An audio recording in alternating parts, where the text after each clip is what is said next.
నమస్కారం, శుభోదయం. ఇప్పుడు మనకి అందరికీ తెలుసు, నాతో పాటు ఎస్పీ గారికి, జేసీ గారికి, అడిషనల్ ఎస్పీ, ఆర్డీఓస్, అన్ని స్కూల్స్ నుంచి వచ్చిన పిల్లలు, మీడియా మిత్రుల అందరికీ నమస్కారాలు. మన అందరికీ తెలుసు, మన దేశంలో ఎప్పుడైనా మనం నడుస్తున్నాము. గాంధీ గారు నడిచారు, అప్పుడు దాండి ఉన్నప్పుడు ఒక రివాల్యూషన్ వస్తుంది, చేంజ్ వస్తుంది. పొలిటికల్ లీడర్స్ కానీ, సోషల్ లీడర్స్ కానీ ఈ దేశంలో, రాష్ట్రంలో ఒక ప్రత్యేకత ఉంది. ఎప్పుడు మనము ఏదో కాజ్ పెట్టుకొని మనం నడుస్తాము, దాంతో చేంజెస్ వస్తాయి సొసైటీలో. ఆ ఆశలతోటినే ఈ రోజు 2K రన్ పెట్టడం జరిగింది. ముఖ్యంగా 2 దేశాలు ఉన్నాయి మనకి. ఒకటి అయితే SIR, స్పెషల్ ఇంటెన్సివ్ రివిజన్.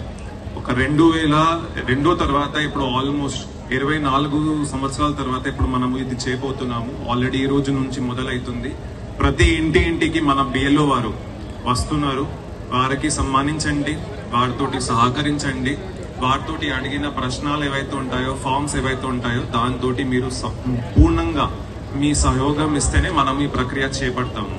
దాంతో ప్రక్రియ ఏముంది, గౌరవ ఎలక్షన్ కమిషన్ ఏం చెప్తుంది అయితే, మన వాళ్ళు ఉంటే, మన దేశ సంబంధించిన వాళ్ళు ఎవరైనా 18 సంవత్సరాల నిండినట్టుగా పూర్తిగా చేసినట్టు వారు అయితే వారికి ఓట్ హక్కి ఏం భంగం కలిగించదు కూడా. ఆ ప్రక్రియ మనం మొత్తం సంపూర్ణంగా చేయాలి అయితే మీ అందరూ సహకారం కావాలి. బికాజ్ మనము డేటా అడుగుతాము. 2002 సంవత్సరంలో మనము ఉండకపోవచ్చు. ఒకవేళ నేను కూడా ఓటర్ లేను, అప్పుడు నా ఓటర్ మ్యాపింగ్ కూడా నా నాన్నమ్మ ఓట్ హక్కి లింక్ అయ్యడం జరిగింది. సంగారెడ్డిలో మొన్ననే పూర్తిగా చేయించుకున్నాము. అలాగా మీరు అందరూ కూడా, ఎవరికి 18 ఇయర్స్ పూర్తిగా అయింది, 2002లో మీ పేరు లేదు, మీరు మీ మమ్మీ కానీ, మీ డాడీ కానీ, మీ గ్రాండ్ ఫాదర్, గ్రాండ్ పేరెంట్స్ ఎవరితోటి లింక్ అయ్యి, ఈవెన్ హస్బెండ్ తోటి లింక్ అయ్యి మనము ఈ ప్రక్రియ పూర్తిగా చేయాలి. పూర్తిగా చేసిన తర్వాతనే మనకి ఒక ఓట్ హక్ మనము కాపాడగలుగుతాము. మనం భారతీయ ఉన్నాము అని, కాబట్టి అది ఒక హక్కు ఉంటుంది మనకి. మన రాజ్యాంగం ఇచ్చేది. ఆ ఓట్ హక్కి ప్రొటెక్షన్ కూడా మనందరిది బాధ్యత. మన BLOs వస్తారు, EROs అందుబాటులో ఉంటారు. ఈ ప్రక్రియ ఈ రోజు నుంచి మొదలు పెడుతున్నాము. 1 month వరకు ప్రతి ఇంటింటికి పోయి ఎన్యూమినేషన్ ఫార్మ్స్ ఇస్తాము.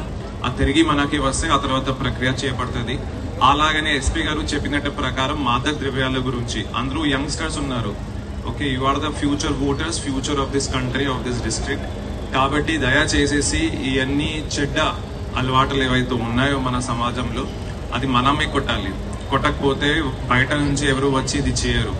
మనం ఒకవేళ సంకల్పం తీసుకుంటే, మా ఇంట్లో కానీ, మా గ్రామ పంచాయతీలో కానీ, మా స్కూల్లో, కాలనీలో, మా ఫ్రెండ్స్ ఎవరు తీసుకుంటే కూడా వాళ్ళకి హెల్ప్ కావాలి. అసలు డ్రగ్ తీసుకున్న వాళ్ళు హీరో కాదు, వాళ్ళు కూల్ మనిషి కాదు, వారు అసలు లోపల నుంచి అత్యంతమైన వీక్ మనిషి. నా ప్రకారం అయితే ఆ వీక్ మనిషికి మనము సహాయం చేయాలి, వాళ్ళకి తోడ్బాట్లు ఉండాలి. అప్పుడు అతను బయట రాగలుగుతారు. మీ ఫ్రెండ్స్ లో కానీ మీకు అలవాటు ఉంటే చిన్నతోటినే స్టార్ట్ అవుతుంది. Every drug will start with a small puff of a cigarette. మా ఫ్రెండ్ ని మనకి చెడ్డ కొడతారు, కచ్చి తీసుకో, చూడు ఎట్లా అవుతుంది, బాగా అనిపిస్తుంది. కానీ ఈ అలవాట్లకు బయటపడండి. మీ మమ్మీని, మీ పేరెంట్స్ ని పేరు మనం పైనకి తీసుకోపోవాలి అయితే, ఈ మాదక ద్రవ్యాలు ఏవైతే మన సమాజంలో ఉన్నాయో, దయచేసేసి అది మనము ఎలా కొడితేనే మన సమాజం ముందుగా పోతుంది.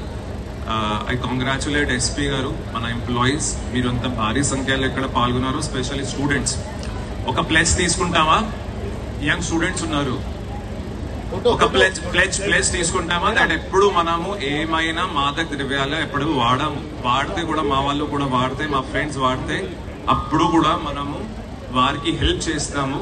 వారికి ఏం శిక్ష పడదు అండి. ఇండియాలో మాదక ద్రవ్యాలు సేవించడం క్రిమినల్ యాక్ట్ కాదు, కానీ అమ్మడం, అది ట్రేడ్ చేయడం మాత్రమే క్రిమినల్ యాక్ట్. ఒకవేళ నాకు అలవాటు పడింది, నేను జైలు లోపల పెడతారు, అలాగా లేదు. ఆ భయం ఉండకూడదు.